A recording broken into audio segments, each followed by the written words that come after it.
எல்லோருக்கும் வணக்கம். இன்னைக்கு நம்ம பார்க்க போகிறது என்ன அப்படின்னு பார்த்தீங்கன்னா, பகுபத உறுப்பிலக்கணத்தில் நம்ம அதனோட தொடர்ச்சியை பார்க்க போகிறோம். ஏற்கனவே பகுபத உறுப்பிலக்கணத்தில் நம்ம என்ன பார்த்துருக்குறோம்? பகுதி பார்த்துட்டோம். என்ன பார்த்துட்டோம்? பகுதி பார்த்தாச்சு. இன்னைக்கு என்ன பார்க்க போகிறோம் அப்படின்னு பார்த்தீங்கன்னா, விகுதியை பார்க்க போகிறோம். இன்னைக்கு என்ன பார்க்க போகிறோம்? விகுதி. சரி, இந்த பகுதியினால் என்ன அப்படின்னு பார்த்தீங்கன்னா, இந்த பகுதி முதலில் வரும். எங்க வரும்? முதலில் வரும். எதுல? சொல்லுக்கு முதலில் வரக்கூடியது.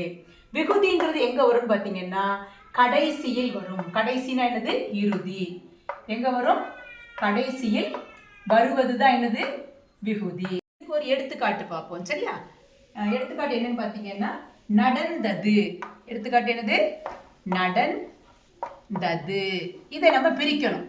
எப்படி பிரிக்கணும்? பகுபத உறுப்பிலக்கணமா பிரிக்கணும். பகுபத உறுப்பிலக்கணம் மொத்தம் எத்தனை? 6. சரியா?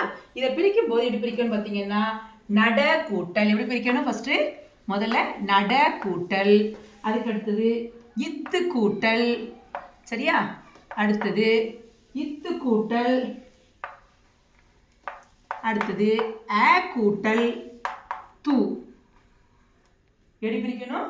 நட கூட்டல், இத்து கூட்டல், இத்து கூட்டல், அ கூட்டல், தூன்னு நினைச்சேனும் பிரிக்கணும். இதுல என்ன வரும் பாத்தீங்கன்னா, இப்ப நடங்கிறது இந்தா வந்துட்டு. நடங்கிறது என்ன செஞ்சுட்டு வந்துட்டு.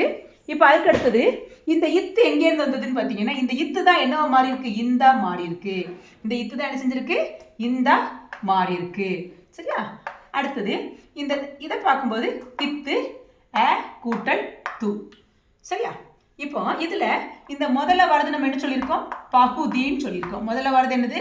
பகுதி. அப்போ விகுதி எங்க வரும்? கடைசியில வரும். அப்ப எது விகுதி? இதுதான் என்னது?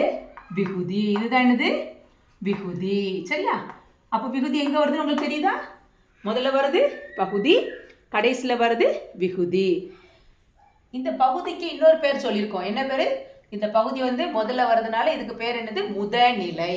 இப்ப இந்த விகுதி கடைசியில வர்றதுனால இதுக்கு இன்னொரு பேர் என்னன்னு பார்த்தீங்கன்னா, இறுதி நிலை. என்ன பேரு? இறுதி நிலை. எதுக்கு இன்னொரு பேர் இறுதி நிலை? இந்த விகுதிக்கு இன்னொரு பேர் தான் என்னது? இறுதி நிலை. சரி, இந்த விகுதி என்னெல்லாம் காட்டும் அப்படின்னு பார்த்தீங்கன்னா, இந்த விகுதி ஒரு சொல்லுல இந்த விகுதி என்னெல்லாம் காட்டும் அப்படின்னு பார்த்தா, ஒன்று திணை காட்டும். என்ன காட்டும்? திணை. அடுத்தது வேற என்ன காட்டும்னா, பால் காட்டும். திணைனா உங்களுக்கு என்ன தெரியும்? உயர்திணை, அக்ரிணை. அப்ப அந்த கொடுக்கப்பட்ட அந்த வார்த்தையை உயர்திணையா அக்ரிணையான்னு காட்டக்கூடியது. பால்னா என்னன்னு தெரியும் நமக்கு? ஆண் பால் பெண் பால் இருக்கு இல்லையா? அப்ப அந்த வார்த்தை ஆண் பாலா பெண் பாலான்னு காட்டக்கூடியது. அடுத்த எண். எண்ணுன்னா என்ன பார்த்தீங்கன்னா, எண்ணிக்கை. எத்தனை பேரு அப்படிங்கிற எண்ணிக்கையை காட்டக்கூடியது. அதுக்கு அடுத்தது இடம். இடம்னா தன்மை, முன்னிலை, படர்க்கை சொல்றோமா இல்லையா? அந்த இடத்தை காட்டக்கூடியது. அப்ப இந்த விகுதி எதையெல்லாம் காட்டக்கூடியது? திணை, பால், எண், இடம்.